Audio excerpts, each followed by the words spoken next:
You are listening to Fantha Tracks.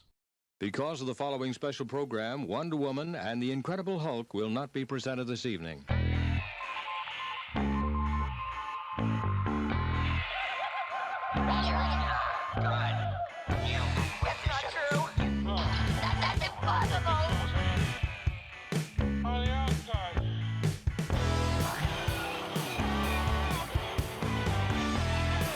It's time to get all your Star Wars news in a single file.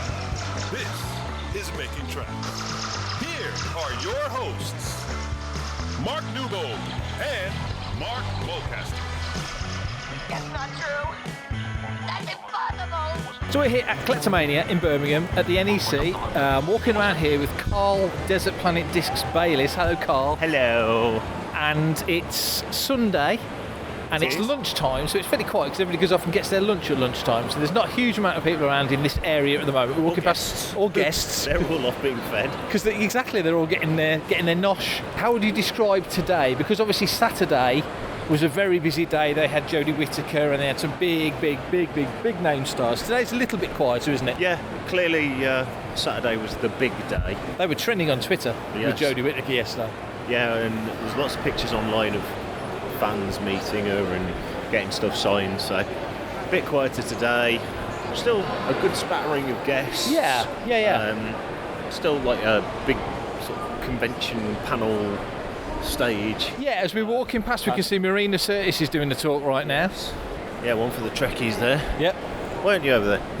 I should be. As ever with these things, lots of traders, different sorts of things. Funko Pops galore. Yes. As we're just walking past a nice autograph seller who's got rather nice Alec Guinness and Kenny Baker. Well spot, and Peter Cushing as well. Good spot. Yeah. Beckett. So here. Authentication to our right. Yes. And So there's stuff. There's stuff everywhere. I mean, still plenty for people to spend their money on and sort of engage. Not as many cosplayers as well as you would normally see at this sort of thing. Well, I was going to say, it is a weird one. There's Marina, she's very loud, she don't need a mic. Yeah, usually you would expect more cosplay, especially these days. You know, the last sort of 10 years, it's really become a prevalent thing. Yeah. It's not so full on at this one. Yeah, I kind of like that though, don't you? Yeah, it's nice. We've been able to sort of wander around, have a chat to a few people. Yeah. Spoken to a few people who have actually approached us and said they're fans of the site and the podcast. So yeah, that was big hello to those people. Absolutely, that was a very welcome surprise. We were sitting there having a coffee, making our plans for the morning, and one of the dealers came over and said he was a follower of Fantha Tracks and come over and say hello, which was very, very nice, always welcome. Yes. But yeah, it is. You make a good point. You know, without the cosplay element being so hefty, which it can be, it's got more of an old school memorabilia feel to me. Definitely got the feel of those sort of 80s and 90s shows about it. Yeah. So we're walking down a fairly busy alleyway now. Plenty of folks around. Lots of vintage stuff, vintage era stuff, lots of 90s era stuff. I've seen some Shadows of the Empire. There's a Slave one back there, which is always nice to see. Boba Fett Starship. Boba Fett Starship, of course, yes, well said. And Gav the Retro Draftsman, we've just walked past Gav, so he's here. New episodes of Toy Shop on Tour coming November, so look out for that. Yeah. So when you're doing these kind of events, Carl, is there ever anything specific that you're looking for, or are you a bit like me? I like just things catch my eye and grab my attention, and I fancy that. Yeah, generally my focus is unfocused. That's a good focus. Regular listeners to Desert Planet Discs will have heard me wax lyrical about TIE pilots and attack drivers and TK troopers. Yes. Which are my three sort of go-tos. And Scarif Troopers. To a lesser degree. Yeah. Yes. But I'm not the sort of exhaustive collector that I'm not like a completist collector of I must have everything. It's just especially now at the moment. Yeah. It seems to be gone from saving up for celebration in Anaheim to saving up for celebration in London. We're into September now, so the countdown's on to Christmas. Once we get Christmas out of the way, it really is even though it's still 4 months. 7 months out now, aren't we? 7 months out, but like I say, once you get past Christmas, you start thinking almost in weeks rather than months. What are your hopes for celebration? Because, Jedi 40th, UK show. My hopes for celebration. I'm really hoping, again, listeners will have to Desert Planet will have heard me champion the music panel that Dave Collins did in Anaheim. So I'm hoping for a similar Jedi music panel from the man himself. He's definitely done an episode or two of the there's Marina getting a round of applause. He's done some episodes of the soundtrack show about the music of Jedi. So again, the panels are unlikely to be new content, but it's obviously the way it's presented, and hopefully this time we won't get any fire alerts. Hey man, it's me, Kevin Smith, Star Wars fan, Fantha Tracks fan. Right, now we're being approached by a very strange man. I'm just gonna go straight into him. Hello, Mr. Booker. Oh, hello, Mr. Newbold. Hello, Mr. Bayliss. How are we doing? We're very good. We're walking around recording this live episode of Making Tracks. You can have to walk with us. I've got to walk. I've got to exercise as well. Yes. So I need it. So weirdly, because we've had a pandemic and there's not enough rooms to put shows on, so they put 2 big shows on at the same weekend at the same venue. So we've been in Hall 2 doing Collectormania. You've been across the way. I don't know what halls you would have been in. There's about 8 halls, and they're doing the Autumn Fair, which is a trade show for the UK retailers. So I've seen stuff that's coming out in the future. So tell us. Beat to the future. What's it? Yes. Well, there's a DeLorean there, so I've been in that as well. I've seen things that are coming ahead of time. Well, what's coming ahead of time, Matt? Now that you're here and walking with us, there's some Star Wars stuff. There's some Grogu stuff, because that's still a thing, and more companies are picking up the license of that still. Yeah. No Andor stuff at all that I saw. I saw the company doing those 3D jigsaw puzzles, and they've got all the different Star Wars spaceships. Nothing new on the Star Wars spaceships with them, but they were quite nice. Paul Lamont Games are doing those. I think they're important and distant from America. Yeah. Just to say, I'm assuming you took photographs, so we've got stuff coming at the site. You know me, I don't take any photographs, Mark. That's your job. Well played. New Top Trumps product. There's a new Top Trumps battle board game coming out that looks kind of cool. Excellent. Professor Puzzle were there doing those 3D metal print-out sheet puzzle things. They're quite nice. Yeah. A couple of companies with other bits of plush. A lot of plush though, but plush stuff's cheap and easy to make. So there was a little Kenobi keychain plush. Yeah, nice. Mandalorian backpacks company had. Yeah. Lex, which is a letters game by Winning Moves. Right. Who do Top Trumps. They've got other games they do like Monopoly and stuff, licensed Monopolies, and they've got Star Wars Lex coming out later this year. I think it's next month. Quite a cute little package. Battle Mat, about a Top Trumps new board game. Yep. And they literally had a demo box there, which is the only product in it, and they had the Harry Potter one there, so I could have a look at it and go, it's an esie, simple card game, that looks quite fun. Yeah. Abyss Corp have got some nice figural Star Wars mugs. There's a Fett and a Vader coming, and a few other bits from them. That's the die-cast, the little printout. Oh, yeah. Ones of them. Metal... Yeah, Metal Earth, that was it. Yeah. And I finally got to look at Star Wars Unlocked from Asmodee, and that looks like a really nice game. Like an escape room puzzle adventure. Yeah. And they've done a Hoth Battle one, which is the first game doing. They said they might be doing some more. And then that was the 3D jigsaw puzzles. Nice. They're really nice, lovely. yeah. I think it's Lagoon or University Games doing them, but they're kind of cool. And then I met a new company who just picked up a Star Wars license called Crystal Chic, they're called. Okay. And they do little plastic gems, and you make mosaics on pictures. Okay. These ones that I will put on Fantha are a £5. Really? Yeah, £5 retail. Make your little Chewbacca. You get a bag full of little plastic coloured gems, and you've got little tweezers that let you put them on and stick them on, and you make Chewbacca pictures, and they've got greeters cards, and they've got canvases and stuff. Oh, wow. And they're really rather nice. That is nice. Yeah, they're all right for what they are. Have a look on Instagram and Facebook, and you'll see the pictures I posted. So we were just saying, nice shirt, by the way. I know. Celebration shirt. Very nice. Just saying here, obviously, Collectormania, especially this time of year, it's a smaller show. It's one hall. Yeah. Not so many guests on a Sunday, so it's unfair to sort of compare it to yesterday, because that's obviously the big Yeah, but day. I see Chris Barry, David Barclay, and Sylvester McCoy. What more do you need? True, and we spoke to Dave Barclay. How was he? Fantastic, brilliant, yeah, and great to speak to. In fact, let's cut to that interview now. This is me and Dave Barclay sitting down, talking at Collectormania at the NEC. How's your weekend been? Oh, it's been fantastic. It was very busy yesterday, and there's lots of fans for Star Wars, but also the other films that I work on. So yeah, it's been a great weekend so far. Well, tell us before we dive into Star Wars, because there's always loads to talk about with Star Wars. Give our listeners a flavour of some of the other stuff you've worked on. Right. Okay. Well, I worked on the original Dark Crystal. for Jim Henson. I worked for Jim for a while. Worked on his Labyrinth, Jim's Labyrinth, and The Storyteller. Worked for Frank on Little Shop of Horrors. Yes. So it was a whole team of puppeteers that were moving from project to project to project. And then more recently I've done things like the Cats and Dogs movies, Looney Tunes Back in Action, did Eagle Eye, and most recently, just a few months ago, I've done a new movie called Coyote vs. Acme.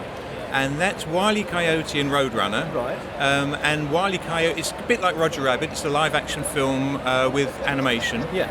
And it's Wile E. Coyote is taking the Acme Corporation to court over all the failing products that they've provided him. So it's a lovely idea. It's a great script. I think it's going to be a great film. Now, we just finished that, and that's going to be, I think, in the cinemas about this time next year. Yeah, that sounds fascinating. I'd not heard about that. So, classic old school Roadrunner style, slapstick, the whole thing. Yeah, and again, they've kept to the original flavour while he doesn't speak. So it's just all in. He has his signs. Yeah. Everything's I think it's going to be great. Oh, so. Wonderful! It must have been a thrill getting involved with something like that, because you've got that's a fairly broad palette of work there, isn't it? Yes. Because I've done 2 films like that before. Roger Rabbit. Yeah. I was chief puppeteer on Roger Rabbit, and so we did all the puppet effects on that, and also Looney Tunes Back in Action. So those are the sort of live action cartoon sort of films I've done. So here's now another one to add to the list, and it's current day technology. So brilliant. How do you find that? Because tech changes all the time. Yes. You've seen that progression. So what's the difference as a guy deeply involved with that? What's the difference between way back in the day to right now? Has it changed a lot? It has, in the way puppeteers can be involved, because on this one I built a Wile E. Coyote puppet, reference puppet. Yeah. He's going to be replaced with animation, of course, because I can't work like that. But it's great for the actors, great for the camera people, and of course nowadays they can paint me out completely. Back in the day, you couldn't do that. Roger Rabbit, we had to have the props on strings or on rods, and they would paint over the rods with the animated characters. Yeah. So it was basically an Invisible Man film that we made for Roger Rabbit, because then they would draw the animation on. But now I can be in the middle of shot and they can just replace me. So it makes my involvement and my ability to perform the characters for the actors far easier. That's interesting that you'd look at that film and I was there, but you're not there because obviously they paint you out. Yeah. From a performance point of view, then that must be very freeing. That gives you more flexibility, presumably. Yes, absolutely. It's great. I mean, I'm there basically to be Coyote on set, so there's an energy. Otherwise, if it's just a tennis ball, there's nothing there. You know, there's no energy. And Wile E. Coyote's got a lot of energy. So trying to bring Coyote to set every day, and so that everyone, because it's a film about him. Star Wars Galaxy. Where was your first entry point into the Star Wars Galaxy? My first entry point was seeing the original film in London, opening night. Brilliant. A friend of mine his father got us tickets. I don't know how he got tickets, because everybody knew it was an enormous film, because it had opened in the States earlier. So I got to see that. I had made my own Chewbacca mask, because I like prosthetic makeup and puppet building, and I was doing that myself. I did Planet of the Apes makeups as well. So before then, I went to see the film, and it's like we were just hooked. Both my friend and I said to him, we really wish I could work on something like this, you know. And my wish came true. A couple of years later, I got to work on Empire. For everything in one location, daily news, reviews, interviews, podcasts, video and social media feeds, bookmark panthertracks.com for Star Wars news 24/7, 365.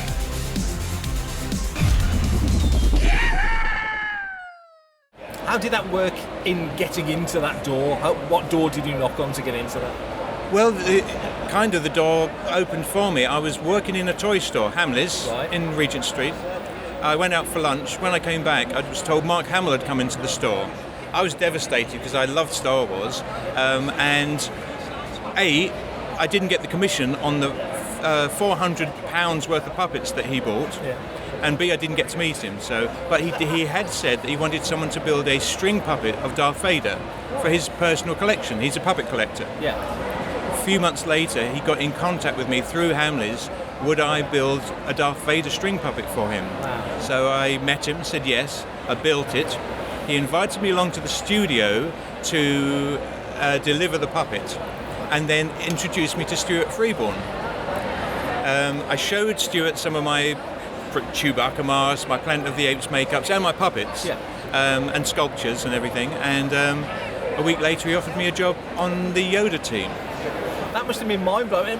I say that now, looking back at Yoda being a legendary character. At the time, he was just the next main character in Empire Strikes Back. You didn't know the impact that he would have. So what was it like for you going in? That's ground zero almost, isn't it, with Yoda? Yes, yeah. I mean, they had Stuart had sculpted him, and they were working on him, but they needed additional help. Yeah. So that's why I was brought in. I had to sculpt Yoda's top lip, right? Because Yoda's sculpture was with an open mouth, and they couldn't get the puppet version of it to close. So I sculpted a little prosthetic top lip, 6 of them. Yeah. And then Stuart chose the one he liked the best, and that was the one that went on to Yoda. So this tiny little bit of Yoda's lip is my contribution to Yoda's sculpture. So for me, it's a real thrill. So. And when you see that character translated into I'm waggling the air quotes, into life, breathing on stage, because Yoda is a funny character, isn't he? From different angles, he looks very different. With the lighting, he looks very different. Getting him right is quite the trick, isn't it? Yes, in fact, some of the early footage that they, again, because we use television monitors to perform the characters. We don't actually look up at the puppets ever. We look at the TV monitor, which is the shots that everybody else will see. Yeah. But the resolution on the TV monitors back in 1979 weren't very good at all. Yeah. So it gave you a vague guide. So we'd go and watch rushes. Normally, actors and puppeteers wouldn't go to see rushes. It would just be the director and producers and important people. But Frank persuaded them we should all go so we could see what our work looked like on screen. Right. And initially it was too big. It was just too busy. Yeah. And it didn't have the gravitas that Yoda would need. So then we went back and refilmed some of that. Yeah. And got it really just right. I mean, Frank obviously is a phenomenal puppeteer, and it was he just did a superb job. And what was it like working with Frank? Even then, 43 years ago, he was a legend then. He was a legend then, yeah. I mean, and I think really he was at the height of his strength and puppeteering creativity. He was he went on to do Dark Crystal after that, and some phenomenal work in there too. But Yoda, he had us all act it out as actors even before picking up the puppet. He would work it all through, and we would block it all through. So exact eye movements, eye blinks, when he would move, when he would breathe, a certain arm movement. So we'd block it all out in a little trailer outside the set, and then go into set and do it. And I guess everybody thought, oh well, it just comes to life automatically. No, we did spend a lot of time rehearsing, but it got to a point when we were just a team of puppeteers, a bit like a sports team, where everybody knew what they were doing, and everyone will just follow Frank, and we didn't have to rehearse everything. So. And that workshopping and sort of iterations and working it through, you build a confidence within the team that you can bring that fluidity and reality to the character. Yes, and then the other part of it is, again, going to rushes and making sure it works on camera. Yeah. Because you're trying to judge it on a little TV monitor, but now it's going to be this enormous thing. So, so it was also and that was my first experience of doing that. I had done some TV work. Yeah. And obviously what you see is what you get because it's on TV, but this, you do a little TV and then it's enormous screens, so there is a difference in the way the performance has to be approached. So you had to dial back the Wile E. Coyote on it? Well, yes, yeah, absolutely, yeah. And then you go from what was at the time the smallest Star Wars character to, I think, is he still? He's got to be one of the biggest puppets ever made. Yes, I think he is, one of the biggest puppets. He certainly was at the time, and the most complex and technically advanced. I mean, he really was. Yeah, Jabba. I mean, because I ended up taking over for Frank on Empire on Yoda, because Frank had to go and do another job, and he miraculously nominated me to take over. And so that basically launched my puppeteering career in movies. And then, so I think I had a call from Stuart Freeborn again. David, would I like to be chief puppeteer for Jabba the Hutt? Not Yoda. Would I like to be chief puppeteer for Jabba the Hutt? And I said, yes, I'd love to be chief puppeteer for Jabba the Hutt. Yeah. So, and originally he'd asked me could I supervise the build, but I was actually working for Jim Henson on the Dark Crystal, the promotion for Dark Crystal. And actually, I think in the end, the team that built Jabba did a better job than if I'd built it at the time. So why do you say that? You just... Well, I think a combination of Bob Keane, John Coppinger and Bob Bromley particularly in Jez Harris, they all approached it where Jabba would be self-supporting. Right. What we had been doing on Dark Crystal, all the performers were taking all the weight of Jabba. But Jabba was so big that I think if we'd taken that approach, it would have just been too heavy to wear. Yeah. I mean, probably would have been more flexible. We could have got more writhing out of Jabba if we wanted. But that wasn't necessary. He was so big and heavy, that wouldn't necessarily be right. So no, I think it worked out perfectly. So, but then I still got the chance to be the chief puppeteer. So. And obviously, Yoda's in Jedi as well. Were you working on Yoda as well? Yes, I was, yeah. So I came in and I rebuilt his body and his arms, because the idea of the stick was an idea that was just on the spur of the moment on the set. Right. Oh, Yoda should have a stick. So someone went out to the back lot, found a bit of a tree, broke it off, cut it up, brought it in, so on the spot. So there was only one of those. So I got that cast in silicon and then recast in like a resin, and got the painters to match it, and then I permanently bolted that to a new hands and arm, so that he could do a really nice walk. Yeah. Because before I had some issues with how the arms would work and everything. So I wanted to and then of course Yoda's getting into bed, so I had to do mechanized feet, so he could actually move into bed. So I built all that and refurbished the bodies, and Graham Freeborn again repainted the face for the new Yoda skin. Yeah. But again, on Empire, one of my jobs was to expand the foam latex skins to the original size, because they shrink about 7%. Yeah. And so you put them in a chemical, wring them out through an old mangle, and it brings the foam latex up to the original sculpt size. Right. They forgot to do that on Jedi. One of the reasons he looks slightly different, but I think that may well have been intentional, because obviously Yoda's just about to die, story-wise. Yeah. So. And before I let you go, because I know you've got a photograph shoot just imminently. Oh, right, yes. What's your abiding memory of working on Star Wars? Such a massive project, such great expectation from the fans and the world at large. How do you feel about it looking back? Oh, absolutely fan. It was truly a dream come true, and I think one of my favourite moments was we were working on Dark Crystal. Frank said to me, there's some pickups, insert shots to do for Empire. Oh, right. So this was 9 months after we finished principal photography. And I said, oh, great, would you like me to do the eyes? He said, no, you're puppeteering Yoda. And I said, but you're here, Frank. It's like, you're not... oh, no. He said, I saw what you did. It looked fine. No, you go and do it. So he gave me Yoda, and it was a massive close-up. And it's where he says, concentrate! And he falls off of Mark Hamill's doing a handstand, and Yoda falls off. And it's like, so it was the last shot of the day. We had already now gone into overtime, and everybody wanted to leave. And they said, right, okay, pop it up. It's like, and Frank would be standing, no, you have to be on your knees. So I'm on my knees with this heavy puppet. Right, and roll, there's no rehearsal, roll. And the first take, it's terrible. It's absolutely awful, because it's like my first rehearsal. It's like, oh my God, this is terrible. And so they say, all right, well, and I can see the whole crew going, where's Frank? You know, what have we done with this kid? Why is this kid doing the Yoda?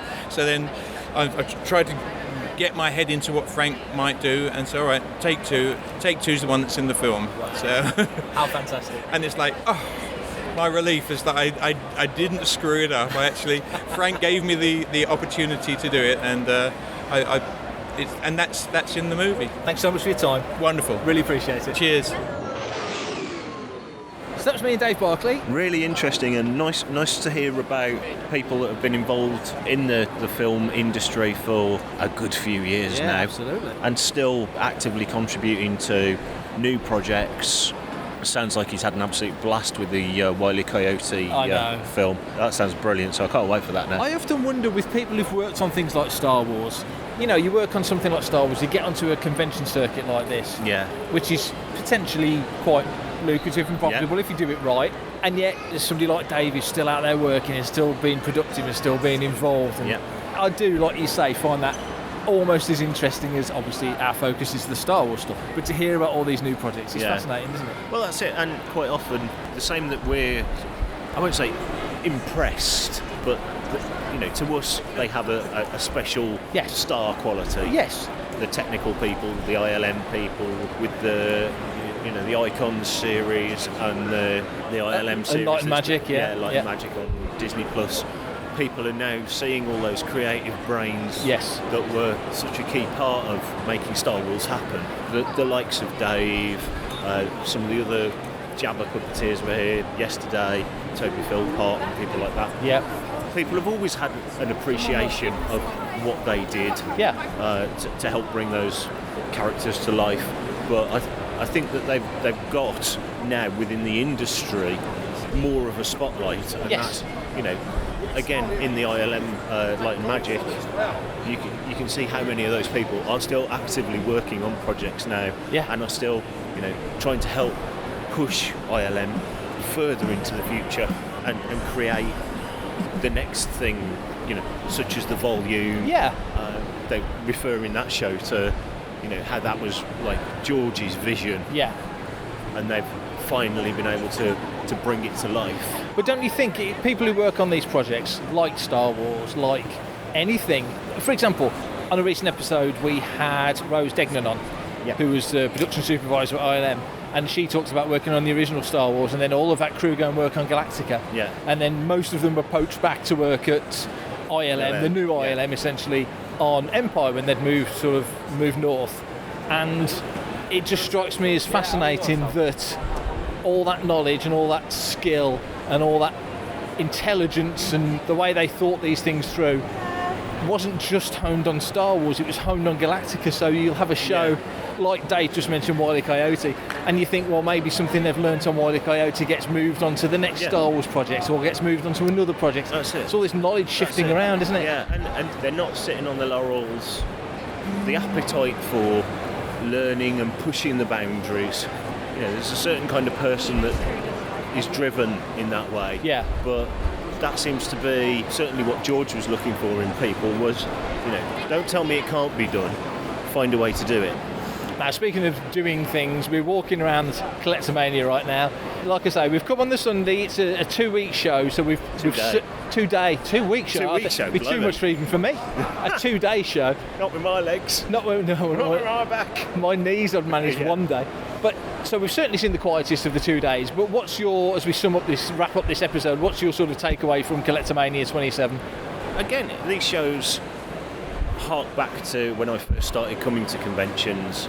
It's another enjoyable show. It's great to get out. We've spoken to lots of people that we know, and as we said earlier, we met some Fantha fans for the first time. So all in all, it's been a really good show. Really enjoyed it. Good. Well, thanks for walking around with me, mate. That's all right. It's always fun. And thank you, Showmasters, for the press passes. It's always appreciated. And I'm sure we'll be wandering around the convention very soon, talking nonsense like we always do. Thanks for listening to Making Tracks. If you want to be part of the action and stay updated on all the latest Star Wars news, visit fanthatracks.com or check out the free Fanthatracks app through the App Store to follow us on your mobile device. You can reach out to us and send in your listeners' questions by emailing radio@fanthatracks.com. Comment, like and share on any of our social media feeds at Fanthatracks, and be sure to subscribe, leave a review, preferably a 5-star one, on Amazon Music, Audible, Apple Podcasts, Google Podcasts, Spotify, or your podcatcher or smart speaker of choice. And as always, thanks to James Semple for composing the Fanthatracks intro, Adam O'Brien for our Making Tracks opening music, and Mark Daniel and Vanessa Marshall for our voiceovers. Remember, tune in to Good Morning Tatooine. It's live Sunday evenings, 9 o'clock UK, 4 PM Eastern, 1 PM Pacific on Facebook and YouTube. And check out Fanthatracks Radio episodes on Friday evenings at 7 o'clock UK time for new episodes of The Fantha from Down Under, Planet Leia, Desert Planet Discs, Start Your Engines, Collecting Tracks, and Canon Fodder. And we'll see you next time. Coming up next on Fanthatracks Radio, it's Making Tracks.